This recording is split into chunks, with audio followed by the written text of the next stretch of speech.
By far, my favorite musical texture is the heterophonic texture. What is heterophony?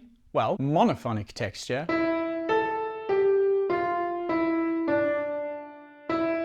homophonic texture,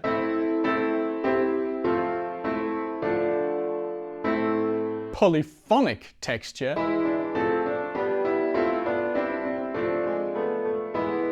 heterophonic texture.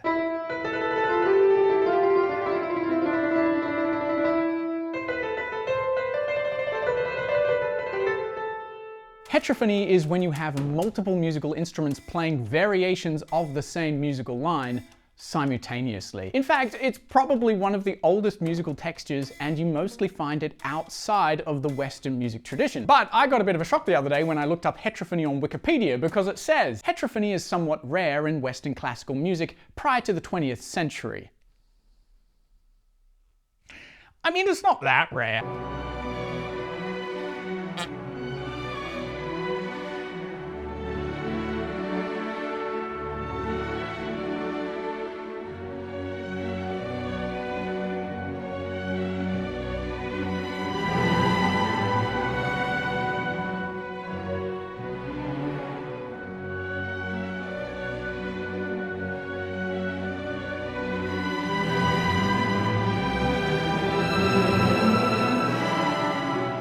This is from Mendelssohn's Hebrides, and we can see elements of heterophony in the bass and the cello. They both have practically the same musical line, other than that the cello is playing twice as fast and it's repeating each pair of notes. It's essentially just a variation on the bass line, and it creates this beautiful, dirty, blurry, impressionistic effect.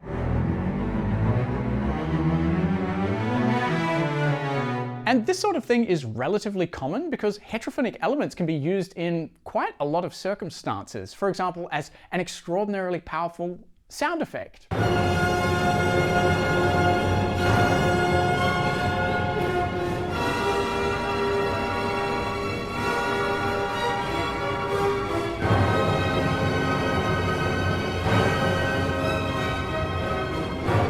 So this example is also with cello and bass, and again you can see that the musical figures are practically the same, the only difference of course being that contrabass has regular 16th notes while the cello has quintuplets. Now, how Beethoven came up with the idea of pairing these rhythms, I have no clue. But similar to with Mendelssohn, the effect is a bit blurry and dirty, which is exactly what Beethoven wants here because he's trying to represent the rumbling of a summer storm.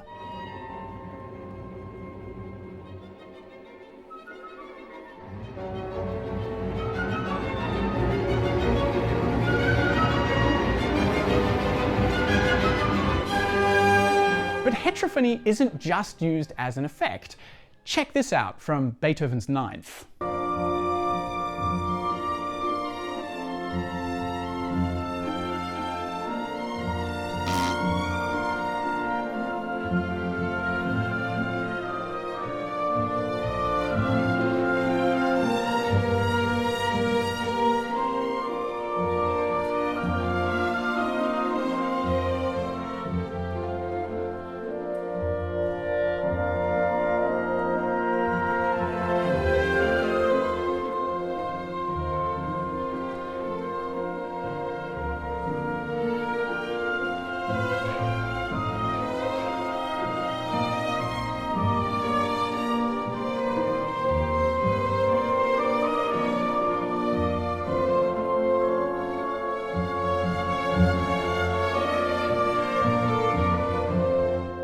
So this is a bit of a weird one, and it's not as obvious unless you're paying close attention. So the main melodic feature in this passage is obviously the first violin part, but a simplification of this violin part can also be found in the woodwinds, particularly the first flute, oboe, and bassoon. Have a listen to them on their own.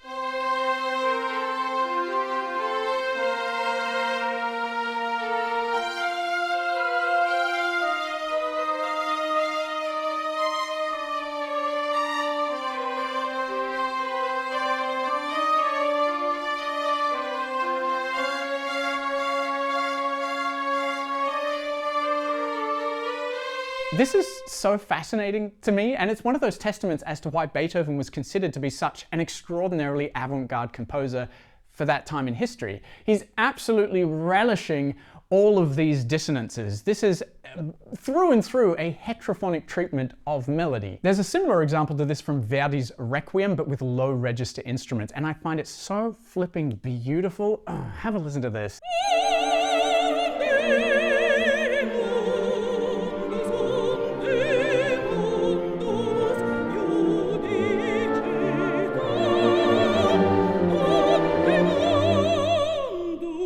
So here we have heterophony in the bassoon, viola, and cello.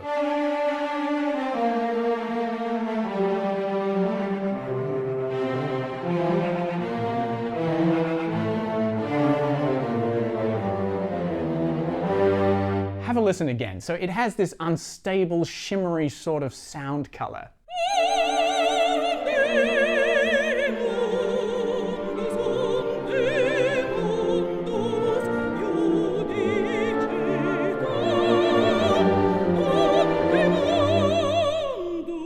The fascinating thing about all of these heterophonic elements is the amount of depth that they add to a single line of music. So essentially, any dissonances that are created during the heterophonic texture are so brief and they're so consequential to the melodic line that in most cases we don't really perceive them as dissonances at all, but more as an elaborate form of ornamentation or an additional sound color.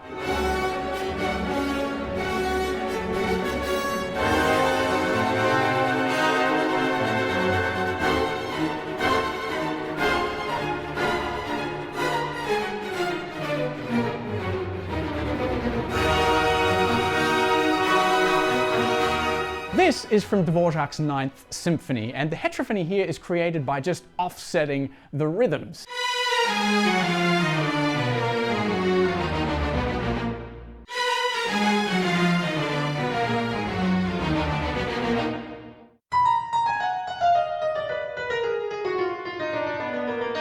In order to keep their music engaging, composers often contrast musical textures with one another. So you might have a polyphonic passage and then want to contrast that with a homophonic passage or a rhythmic passage. These are just ways that composers can keep their music fresh for the audience. And we can see that here as well. The only difference is, of course, that we're contrasting a heterophonic texture with a homophonic texture. It's as if Dvorak wants to throw you off kilter with the heterophony so that the orchestral tutti that comes directly afterwards hits you just that little bit harder.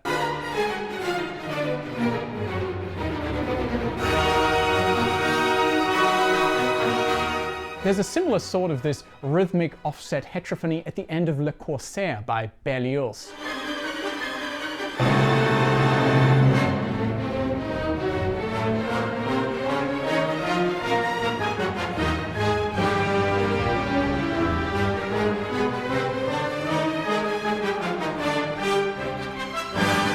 This is such a simple example of heterophony. The two lines are literally just shifted apart by a crotchet. And similar to Dvorak, it's almost as if he wants to put the music off balance, so that when he puts it back in time, it feels a little bit more powerful for the final climax.